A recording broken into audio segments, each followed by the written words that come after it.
Boa noite, prezados alunos do curso de Direito da disciplina Direito Civil 1.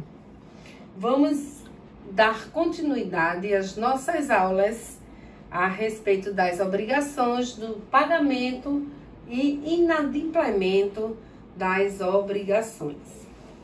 Peço para os caros alunos acompanharem a aula com o Código Civil na mão, a partir do artigo 334, artigo 334 do Código Civil. Vamos dar início à nossa aula. Hoje vamos estudar as formas especiais de pagamento, na realidade de quitação de determinada obrigação, de determinada dívida. Os artigos 334 ao 388 nos mostra as formas especiais de pagamento, que não é aquele pagamento em dinheiro.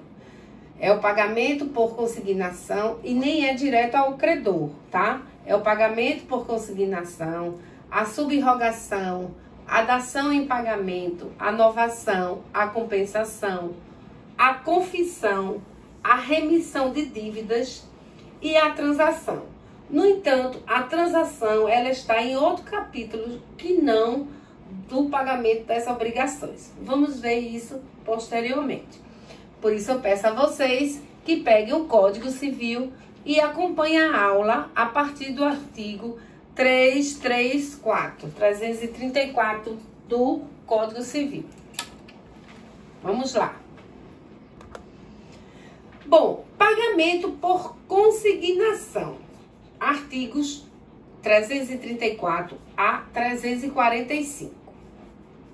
O pagamento por consignação é realizado através do depósito judicial ou em estabelecimento bancário da coisa devida, tendo em vista que é um pagamento indireto, onde não ocorre diretamente das mãos do devedor, e sim através de outro método.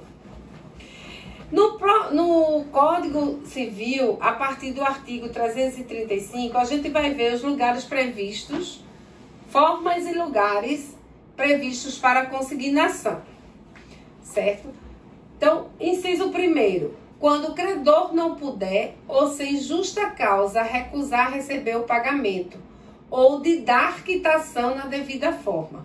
Ou seja, quando houver uma recusa do devedor, do credor, me desculpem, quando houver uma recusa do credor em receber o pagamento, quando o credor não puder, sem justa causa, bem como dar quitação da forma merecida, da forma acordada. Então, quando acontecer isso, né, a pessoa vai consignar esse valor, né, seja na justiça, como depósito judicial, ou seja em um estabelecimento bancário. Inciso 2.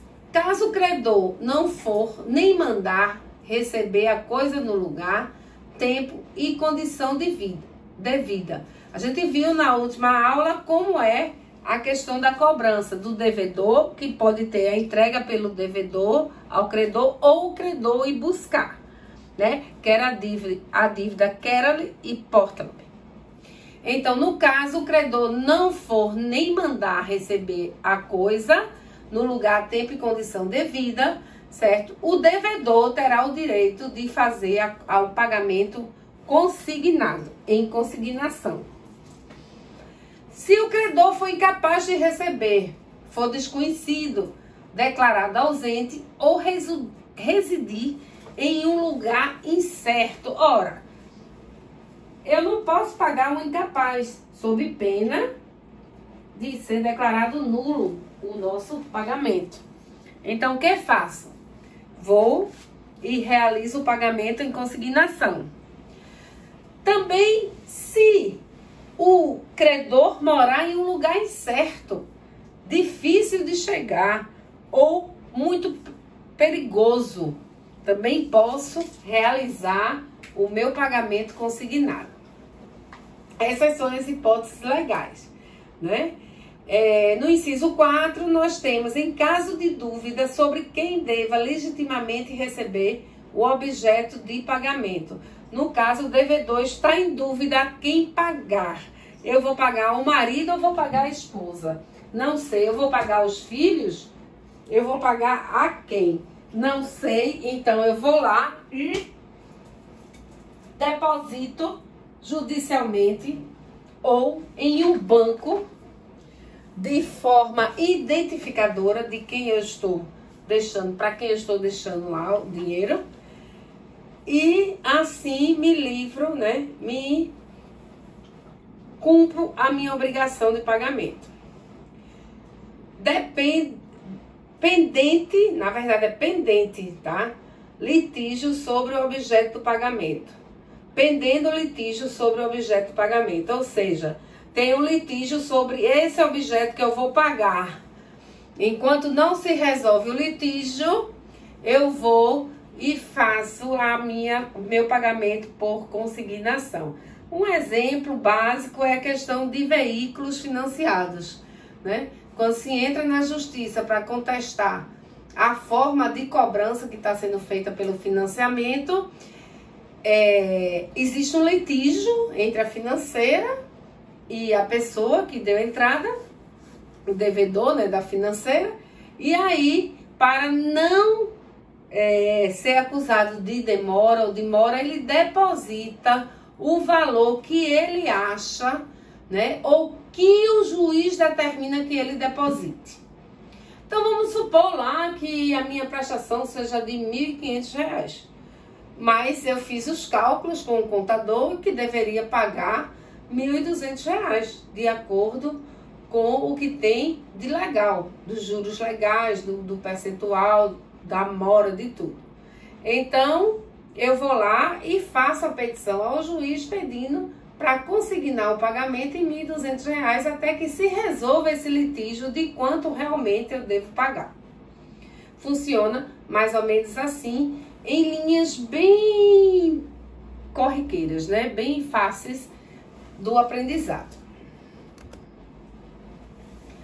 Pagamento por subrrogação. A gente vai encontrar lá no nosso código, nos artigos 346 até o artigo 351. Bom, eu tenho aqui um conceito de subrrogação dado por um doutrinador, o Orlando Gomes, que diz: dar-se subrrogação pessoal quando a dívida de alguém é paga por outrem. Pagando-a, o terceiro adquire o crédito. Extingue-se a obrigação com aquele credor, mas o devedor não se libera, porque passa a dever a quem a extinguiu, como se o credor houvesse cedido o crédito. Bom, a subrrogação, ela é legal ou convencional entre as partes. A subrrogação legal está prevista no artigo 346. Inciso 1. Do credor que paga a dívida do devedor comum. Do adquirente do imóvel hipotecado que paga a credor hipotecário, bem como do terceiro, que efetiva o pagamento para não ser privado de direito sobre o imóvel. Do terceiro interessado, que paga a dívida pela qual era ou podia ser obrigado no todo ou em parte. Então, essas são as subrrogações legais, ou seja, chega uma terceira pessoa e paga o que o devedor está devendo. No entanto, este devedor não se desonera da obrigação de pagar agora ao credor que ficou no lugar do outro. É um tipo de cessão de crédito, só que aí eu não preciso ter a autorização do devedor, como na cessão de crédito. A outra subrrogação diz respeito à subrrogação convencional, quando o credor recebe o pagamento de terceiro e expressamente lhe transfere todos os seus direitos. Quando terceira pessoa empresta ao devedor a quantia precisa para solver a dívida, sob a condição expressa de ficar o mutuante subrrogado nos direitos do credor satisfeito. Um contrato de mútuo é um contrato de empréstimo, né? Então, se chama mutuante aquele que emprestou. Bom, a partir do 348 até o 351, a gente tem algumas peculiaridades referentes à subrrogação, certo? Então, vocês vão ler e depois a gente vai debater e fazer um exercício para cada um desses formas de pagamento especiais. Dação em pagamento. A dação em pagamento diz respeito quando o credor pode consentir em receber prestação diversa da que lhe é devida. Um acordo liberatório que só pode ocorrer após o nascimento da obrigação. Pode consistir na substituição de dinheiro por coisa, rem pro pecuni, como também de uma coisa por outra, rem pro rem, assim como a substituição de uma coisa por uma obrigação de fazer. O autor, o doutrinador, é Venosa, 2004, página 286. Veja só, gente, a dação em pagamento é quando você substitui, né, a sua prestação por outra e assim é dada a quitação que você está quite para com aquele credor. Dação em pagamento acontece muito na questão tributária de impostos. Às vezes o imposto ficou tão alto daquele imóvel que está em desuso de um terreno, que a pessoa chega e diz, olha, para eu não ficar devedor, não ir para a dívida ativa, não ficar com o nome sujo, eu vou dar em pagamento o meu terreno para abater os débitos de IPTU. Então, a pessoa vai lá na prefeitura, procura o departamento de finanças e faz um documento ofertando, dando em pagamento uma coisa em substituição ao débito dele, que deveria ser pago em dinheiro, certo? A dação em pagamento tem mais só 3 artigos que fala determinado o preço da coisa dada em pagamento, as relações entre as partes regular-se-ão pelas normas de contrato de compra e venda. Se for título de crédito, a coisa dada em pagamento, a transferência importará em cessão. Quer dizer, cada vez que eu dou alguma coisa em lugar do pagamento, eu vou ter um capítulo diferenciado para normatizar essa dação em pagamento. Se o credor for evicto da coisa recebida em pagamento, restabelecer-á a obrigação primitiva, ficando sem efeito a quitação dada, ressalvados os direitos de terceiros. Quando o credor é evicto da coisa recebida em pagamento, evicção é um caso que vocês vão ver mais adiante, que diz respeito a algum contrato, né? Que o credor é o próprio dono, tá? Então, não seria dado quitação pela dação em pagamento. Novação está nos artigos 360 a 367. Vamos pensar direitinho, gente. O que seria novação? Novação já está dando a ideia, né, de inovar, de inovar.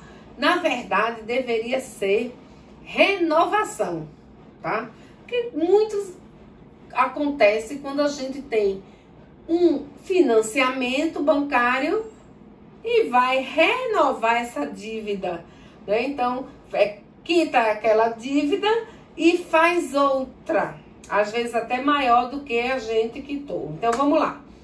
Disse que há novação quando as partes criam obrigação nova para extinguir uma antiga. Assim, a novação é um modo de extinção de obrigações.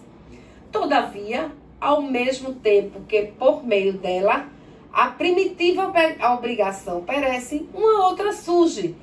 tomando o seu lugar. Silvio Rodrigues, 2002, página 199. Gente, a novação é exatamente isso. Eu estou devendo ao banco e vou lá e faço uma renovação de crédito para pagar aquela dívida que eu já estou há bastante tempo e, em compensação, eu faço outra, como eu falei, muitas vezes maior ainda, tá? Então, na novação, a partir do artigo 360, a gente tem quando dá-se a novação.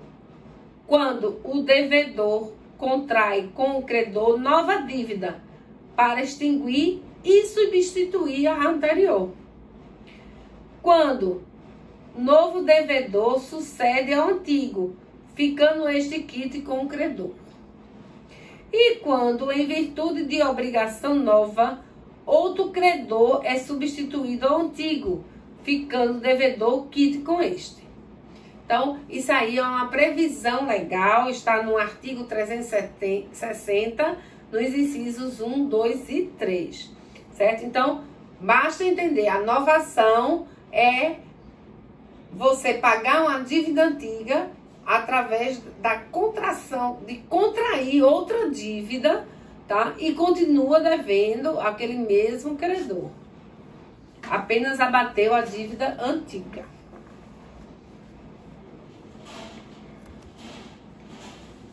Compensação. Compensação, o que é compensar, né? É balancear, né? É dar uma coisa e receber outra, né? Às vezes a gente faz, bora fazer uma compensação da dívida. Eu comprei no teu cartão, tô devendo 1.000, tu tá devendo 800 a mim, eu vou te dar só 200. E aí a gente fica com nossa obrigação quitada. É isso que é compensação, é compensar. Então, se duas pessoas forem ao mesmo tempo credor e devedor uma da outra, as duas obrigações vão se extinguir até onde se compensarem. Por isso, o exemplo que eu dei para vocês, eu ainda tenho que devolver, retornar R$200. A dívida era de 1.000, que eu comprei no cartão, mas eu devo apenas 800 e para complementar a compensação que eu fiz com o meu amigo, eu dou só R$200 do que eu devo. É isso aí que é uma compensação. Isso é feito até no dia a dia da gente e a gente nem percebe, né? Olha, tu tá devendo 2.000 para mim e eu tô devendo 3 a você, então eu vou dar só 1.000. Desconta aquilo ali. Vamos fazer um ponto em conta, né? A gente fala assim. Então, compensação é exatamente isso. Não tem muitas dificuldades. A partir do 368, ela é um pouco longa. Vocês vão dar uma lida, porque fala de prazos, fala da diferença das causas na dívida, não impede a compensação. Não haverá compensação quando as partes, por mútuo acordo, a excluírem, ou no caso de renúncia prévia de uma delas, né? Quando as duas dívidas não são pagáveis no mesmo lugar, não se pode compensar sem deduzir as despesas necessárias à operação. Artigo 379. Sendo a mesma pessoa obrigada por várias dívidas compensáveis, serão observadas no compensá-las as regras estabelecidas quanto à imputação do pagamento. Não se admite a compensação em prejuízo de terceiro, do direito de terceiro. O devedor que se torne credor do seu credor, depois de penhorado o crédito deste, não pode opor ao exequente a compensação de que contra o próprio credor disporia e não fez na época.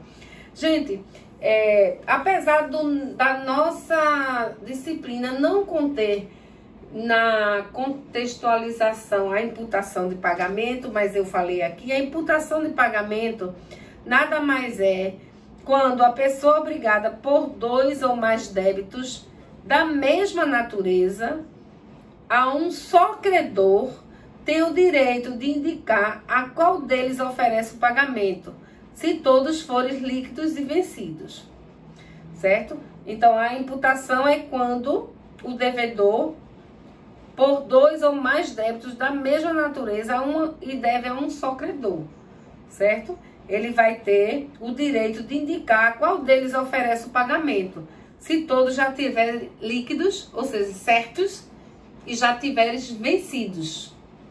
Então, eu já estou com débito com o meu credor. Eu tenho 2 débitos com ele. Um eu devo 1.000, o outro eu devo 2.000. Então, eu, devedor, vou indicar a ele que vou pagar agora o de 1.000. O de 2.000 vai continuar em débito, até quando eu puder pagar. Isso vai incidir juros e mora? Sim, vai incidir. Porque toda dívida, ela vai ter prejuízo, né? Vai ter um custo maior pela demora de pagamento, porque foi descumprido um acordo que foi feito entre o credor e devedor. Então, isso resolve-se em juros, correção monetária, ou se for impossível a quitação, em perdas e danos. Vamos mais adiante. Confusão. Confusão é uma confusão mesmo, né, gente? É quando a pessoa do credor se confunde com a pessoa do devedor. As obrigações, elas são extintas. Vamos lá. Extingue-se a obrigação desde que na mesma pessoa se confunda as qualidades de credor e devedor. Então, a gente tem aí um conceito do Diniz que diz o seguinte: confusão é aglutinação em uma única pessoa e relativamente a mesma relação jurídica das qualidades de credor e devedor, por ato intervivos ou causa-mortes. Intervivos é por ato entre vivos e causa-mortes quando já vai suceder, já vai ter a herança aí.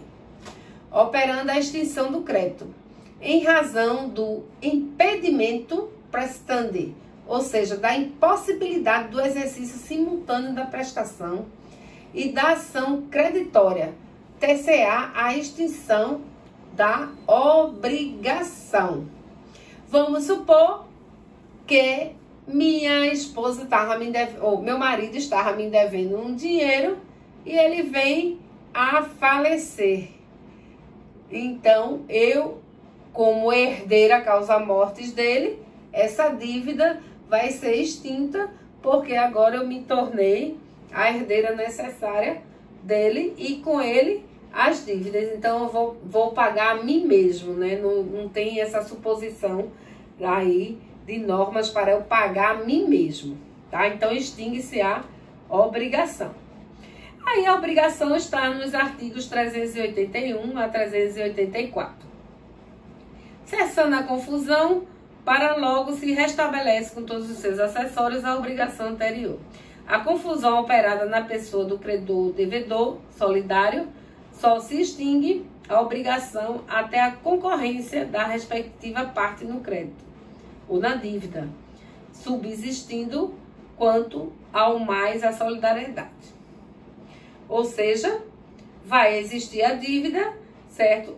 E ao devedor ou credor solidário, e só vai se extinguir a obrigação até a concorrência da respectiva parte no crédito. Ok? Vamos em frente. Remissão das dívidas. Artigo 385 a 388. Artigo 385. A remissão da dívida aceita pelo devedor extingue a obrigação, mas sem prejuízo de terceiro. Gente, remissão da dívida é o perdão da dívida pelo credor, tá? O credor vai perdoar aquela dívida, então não tem por que existir mais aquela obrigação. Remissão é a liberalidade do credor, consistente em dispensar o devedor de pagar a dívida. Por seu intermédio, o titular do direito se coloca na impossibilidade de exigir o cumprimento da obrigação. Dito por Clovis Bevilacqua. Então, remissão das dívidas é o perdão, a liberalidade do credor de abrir mão, né, de dispensar o devedor de pagar aquela dívida. Nada mais isso. Dei uma lidinha, ó, só são poucos artigos da remissão da dívida, tá? 1, 2, 3, 4 artigos. Dei uma lidinha e a gente vai fazer um exercício a esse respeito para cada um dos pagamentos, como eu já falei. Transação, como eu falei para vocês, ele não tá no capítulo que se diz respeito a obrigações, e sim no artigo 840, por isso que eu pedi que vocês usassem o código, certo? Para acompanhar esse vai e vem de artigos. Então, a transação, ela está no capítulo 19 e diz respeito às questões de fiança, certo? E vamos lá.